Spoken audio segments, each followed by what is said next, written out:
Hi, everybody. Welcome to Right to the Top. I'm Adam. Today's video, I'm going to look at two questions. One is about how to write a personal essay, but especially for young people, like in middle school or high school. And the second question is about transitions in writing. Okay, so get ready, and we're going to start with these.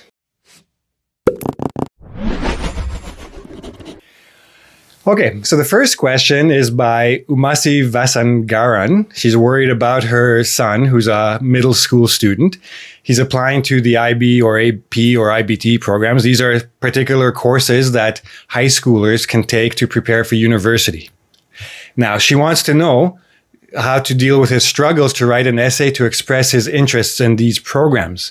If you share common tips on essay writing, how to start, how to express their interest in the program, and how to write a conclusion, it would be greatly helpful. So I'm going to give you some tips on how to do that, right?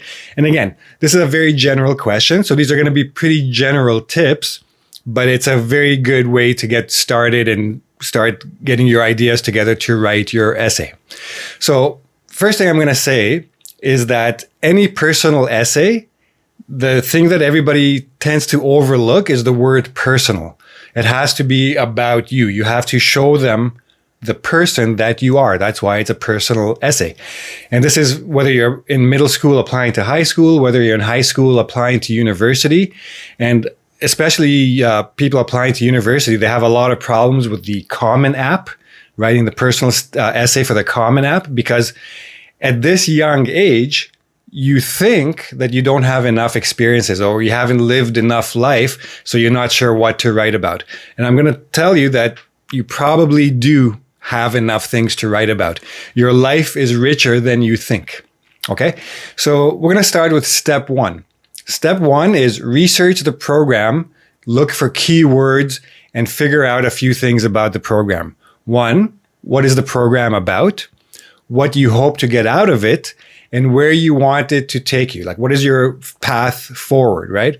So this research is essential because once you start doing the research, that's where the ideas start coming to you about what to write, because you're going to have to connect yourself to this program.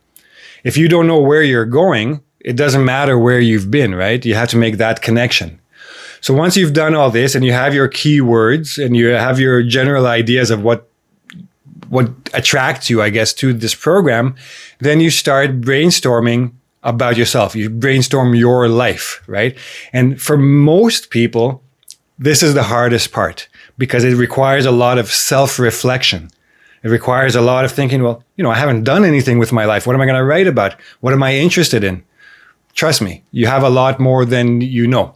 So here's what I want you to do. I want you to start making lists. Think of all the trips you've taken with your family. Where have you been? Well, what did you see? Who did you meet there?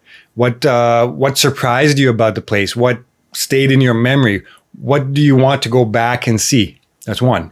Think about people. And people, there's 1,000 people in your life already. It doesn't matter how old you are. Think about teachers, family members. If you ever went to the hospital because you were sick or injured, think about the nurses and doctors you met there. If you were bullied, that person who bullied you has probably had a very big impact on your life. Anyone who had any impact on you is worth thinking about and putting into your list. Think about books you've read that have influenced you somehow, movies you've seen that have changed you somehow, even toys you played with or games that you like. If you like video games, what about those games attracts you? What keeps your attention? Why do you like them so much? Sports. If you had a part-time job, what did you do? If you have any volunteer experience, what did you do there? Who did you meet there? What experience did you have? Anything about your culture. If you come from a particular culture, if you come from another country, what about your country or your local national pride? What are you proud of? Any school project you ever worked for? If you did something for a science fair, all of these things, write them down. These are going to be your fuel for your story. And that's where we get to step number 3. Now, you have to go through all these lists. You have to go through that research you did with all the keywords, and you have to start planning your essay or your story. Now, what's the difference between an essay and a story? An essay essentially provides information in a little bit of an objective way and just kind of lists them a little bit, but has to be a bit more interesting than that. A story has characters.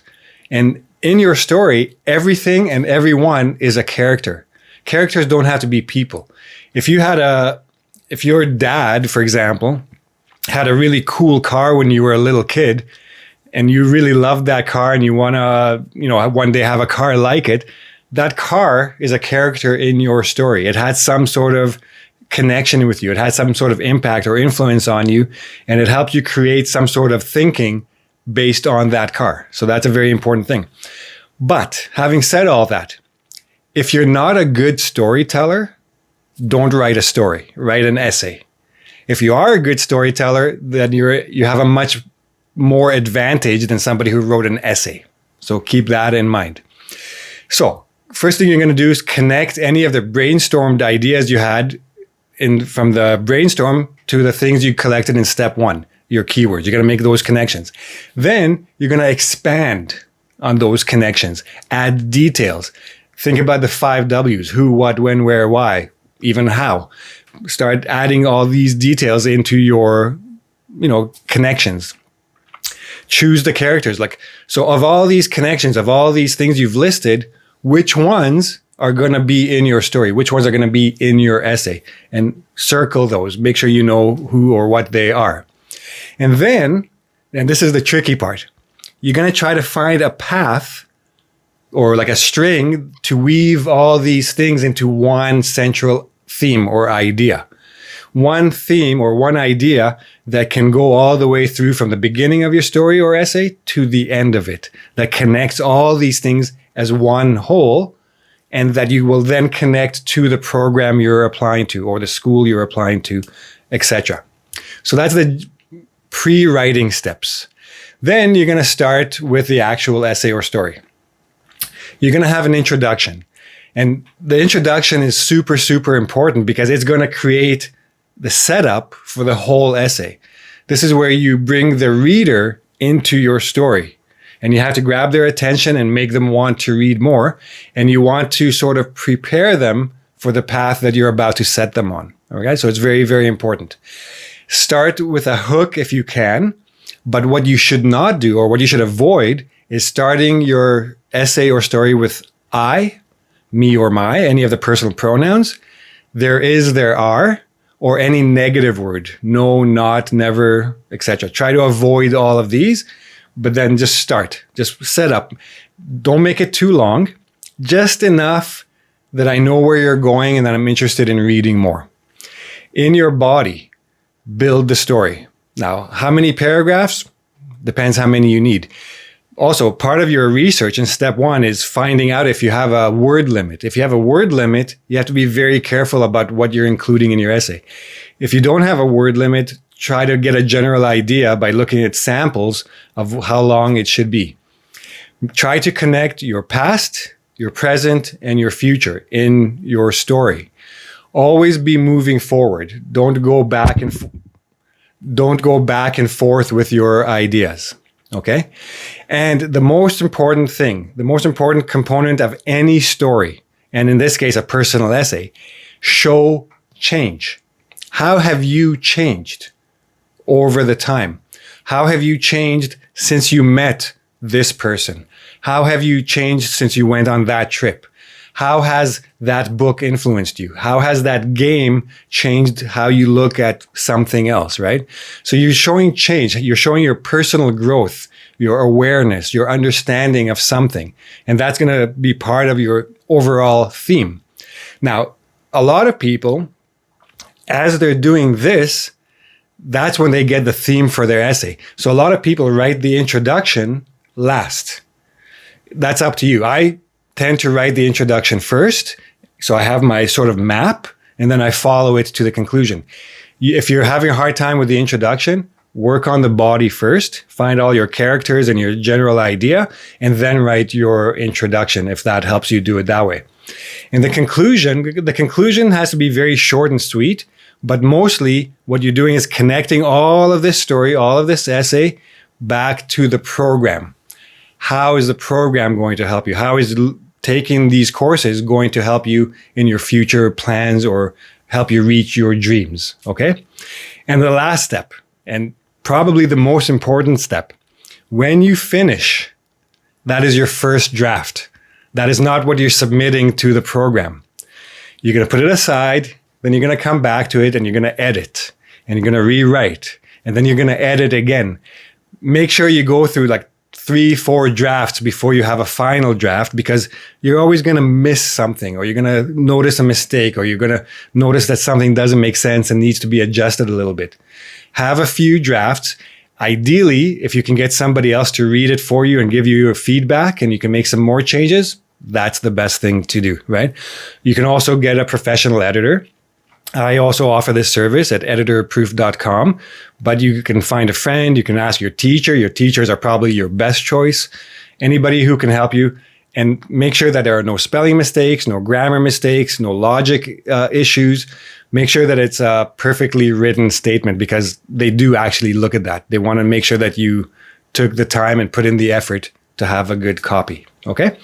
So again, this is a basic plan. As you get more into it, you'll figure out other things as well. Try to find samples online to help you with that. So that is the first question. I hope that helps a little bit, and I hope your son gets into the program he's applying to. Okay? We're going to move on to the second question now. Okay, so our next question is by Shukri Askari 5571. I hope I pronounced that okay. Can you explain the way of using transition word, please? Yes, and this is super, super important. It doesn't matter what you're writing, you're always going to need to use transition words. If you're writing an email, you need them. If you're writing an IELTS essay or TOEFL essay, you need them. If you're writing a personal statement to university, you need them. Business memos, everything, copy, everything you need transitions for. So what is a transition? So first of all, the word transit or to transition means to move from one place to the next. So transition words and expressions help you move from one idea to the next idea in your writing, from one argument, from one point to the next argument, to the next point. On a more technical level, from one sentence to the next sentence, from one paragraph to the next paragraph. So these are very, very important words. But the most important function of transition words is to signal to the reader where you're going. Okay, because you have to carry the reader with you. The reader needs to be able to follow your thinking. You're giving the reader signals. So coming back to that word function, every transition word or phrase has a particular function. So make sure that you know the transition words and expressions, and make sure especially that you know their functions. So I'm going to give you some examples. If you want to add something, you made a point, you want to add something to that point, you can use in addition, moreover, furthermore, another, etc. If you want to show similarity between one thing and another, likewise, so in the same way, and you're going to explain how the second point is similar to the first point. To show contrast, unlike A, B does it like this. Unlike C, D is like that, etc. In contrast, however, etc. If you want to show something is completely opposite, on the contrary, actually, and then show the difference or the opposite. You can also, there are a lot of functions you have to be aware of. Concession, condition, relativity, conclusion, sequence, result, unexpected result or situation. A shift to a new topic. If you want to defer a discussion to another point in the writing, you want to signal to the reader that you will do that. There are many functions. There are many words and expressions for each function. Make sure that you know which one goes with which, and make sure you don't mix them up. You can't say in contrary, right? So on the contrary, in contrast. Make sure you don't mix up expressions either. If you want to get a bit of a longer list of these transitions, ask me in the comment section and I'll try to create one for you and post it somewhere and share it with you guys. Okay? And again, if you have any questions about transitions in general, you can ask below and I can make another video about these and help you guys out. So I hope this was a good introduction to transitions. Again, pay attention when you're reading and you'll see them used all over the place. Figure out how they're being used. So I hope that was helpful. Now, if you have any other questions about anything to do with writing or like advanced English or intermediate English, ask me below. If the questions are useful for a lot of people, I will make a video and answer them. Otherwise, I'll just try to write you quick answers in the comment section when I see them. Okay? Don't forget to subscribe to my channel. Click the notification button so you know when a new video comes up. I also make YouTube shorts for simpler questions. If you like the video, give me a like and come back next time. I'll have some more answers for your interesting questions. Okay? See you then. Bye-bye.